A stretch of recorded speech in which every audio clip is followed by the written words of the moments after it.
yeah, we're just going for a walk in town.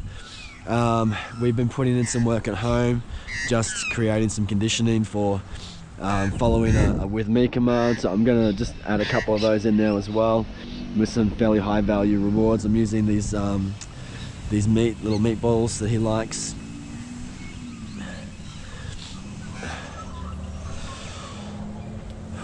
Scoobie, with me. Good boy, that's it, buddy. Good boy. Okay, so you know, he's still looking around, he's still hyper vigilant about what's going on, but he heard the with me and he still followed in my direction. So you know, for me that's really good. For a dog who's constantly just scanning his environment for threats, the fact that when I say with me, without having to pull on the lead, he still responds to that. Scoobie, with me. No mate, with me, good boy. And if I need to, I can add just that little bit of leash guidance. It doesn't have to be hard. It's just enough to say, hey mate, come on, I got this. And just listen. Now Scoobie can be reactive to people and dogs. So we're expecting to experience a few different, that's it buddy. Scoobie, with me. Good boy, that's it bud, good boy. Good boy. A few different experiences today, and hopefully just pair some of those interactions with some positive experiences with the food. That's it buddy. Good, got someone over here working in the van again. Just going to pair that with the, that's it, good boy. So when he looks, pair that with the click, give him the food. Just going to change my hands over here. That's it, so he's looking at the trigger, pair that with a piece of food. He's looking at the trigger, pair that with a piece of food. Hope you guys can see that okay. He's looking at the trigger. Okay, so I don't know if you can see, they've just started moving around. That often will elicit dogs to start barking and get aggressive if they're starting to fixate and then they see the movement. Good boy, that's it buddy. He switched off just on his own then, and we're going to walk away. Good boy, mark it and reward it with another reward. That's it. That's the counter conditioning process in a nutshell. We're out in the world looking for experiences that would normally set him off, make him feel a bit stressed, make him feel like he has to do something, act aggressively, and we're pairing that with something positive that with enough repetitions over time might start to change the way he feels. Now we've come across another dog, he's growling. Okay, this is back to guidance. No, with me. Okay, there's a dog in the park over there he's seeing. All right, there's no point in me trying to work with him during that moment. He's got into reactivity. Okay, there's no point in trying to work through it.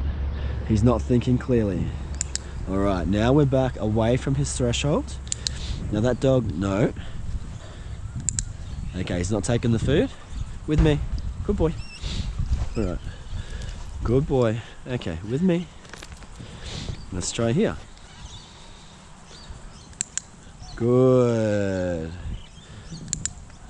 Good boy. Okay, nope. Still a little bit too close. Nope. Okay, so he's not taking the food. Come on, with me. With me. Good boy. We're just going to go back in the direction, and now I'm taking control. Okay, so we'll try that again, but we don't want to allow the dog to fixate like that. And if they're not taking food from you in that moment and they're fixating, I wouldn't try to keep pushing it, because the dog's just going to go very quickly then and escalate into those phases of reactive behavior. Again, we're talking about thresholds. Okay, so his threshold, obviously for a dog, is a lot less, good boy, than it is for a person. Good boy. Okay, so he's back to taking food. Good boy. Whoop, ant's nest. Sorry mate. Okay, so now he knows that dog's over there, so we're just going to try from here. We're probably about 100 meters away. You probably can't see it, you won't be able to see it on the video. He can see it moving around. Good boy. Okay, so this is probably a good distance. He can see it moving. He's taking the food. No, I'm still giving him some direction about where I want him to be. We're not advancing towards that dog. We're working, nope. We're working here. Good boy, that's it. Good. Now, like I said, this is our first time in this environment. So it takes a bit of trial and error to be able to get a bit of a gauge on where the dogs are at. And I've been spending almost a whole week with Scoobie, building trust, building some leadership, putting some foundations in place, and all of those things I have used, even if it didn't look like it today, because he's still very distracted. All of those things that I've spent time putting in place over the last 5 or 6 days in a really low distracted environment has helped me manage him through the situation. So I'm going to just give him a couple more reps, then I'm going to give him some direction to come with me, and then we're going to finish the exercise. Okay, good boy, that's it. Okay, with me, good boy, that's it, buddy. Good, and we're going. That's it. So we don't want to overdo it. We get a good result, finish the exercise. That, even though it was really short, was a really good exercise. And even though he went into a little bit of reactivity, I was able to manage him through it, have a little bit of a play around with distances, and then I was able to kind of figure out where is he feeling comfortable. Hey buddy, good boy, that's it, mate. Okay, so I'm really pleased with that.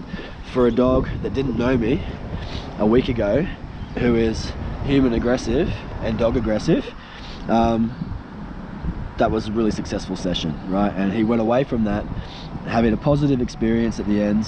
Even if he's still a bit heightened and still a little bit anxious, he had a positive experience, and he also experienced me taking ownership and leadership of each situation, so that he could learn that, mate, you don't have to be the one that protect us. Okay, we can get through these scenarios when you see other dogs without you acting aggressively, and it doesn't change the outcome. All right, good boy.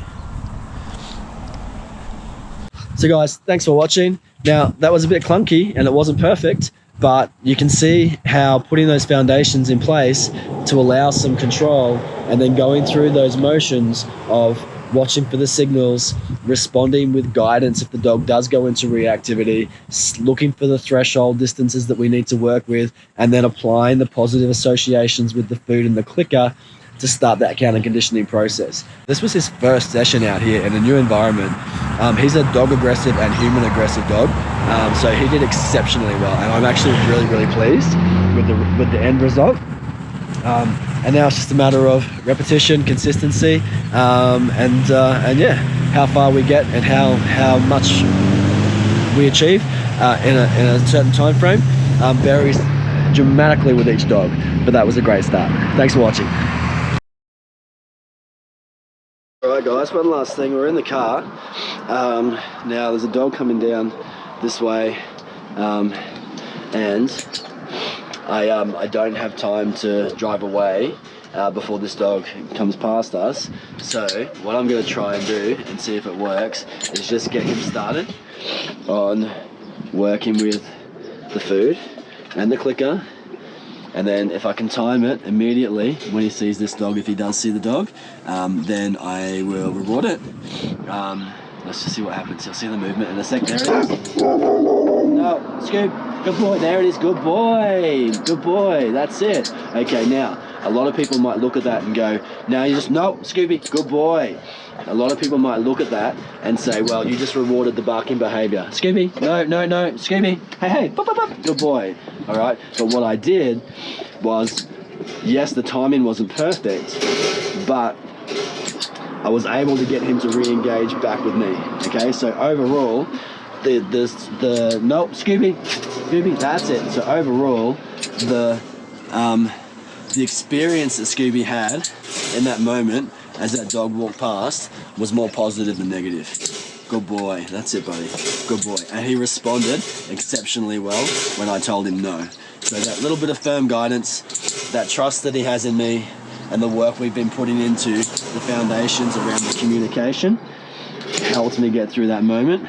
Good boy, that's it. All right, well done. Now that dog's gone, nothing changes in terms of the outcome. He didn't have to react like he did. Sometimes you've got to think on the fly, guys, and really look at a situation and go, how can I use this to my advantage? there was a dog coming, it was close proximity. I knew he'd probably go off at it because it was close and he was in the car. I had no lead on him, I had no way to control him. How was I going to be able to manage that situation? So what I did was I quickly just started the process of letting him know that we're going through the motions of click food, click food, click food. I timed it. As soon as he saw that dog, I tried to time it with a click. It wasn't exactly successful and he started barking, but then I was able to at least get his attention back to me and then do rapid fire, click food, click food, click food. Threw a little bit of firm guidance into that as well, and I just helped him manage him through it. And all in all, that was a great result. I was really happy with that. Thanks for watching, guys. I'll see you in the next video.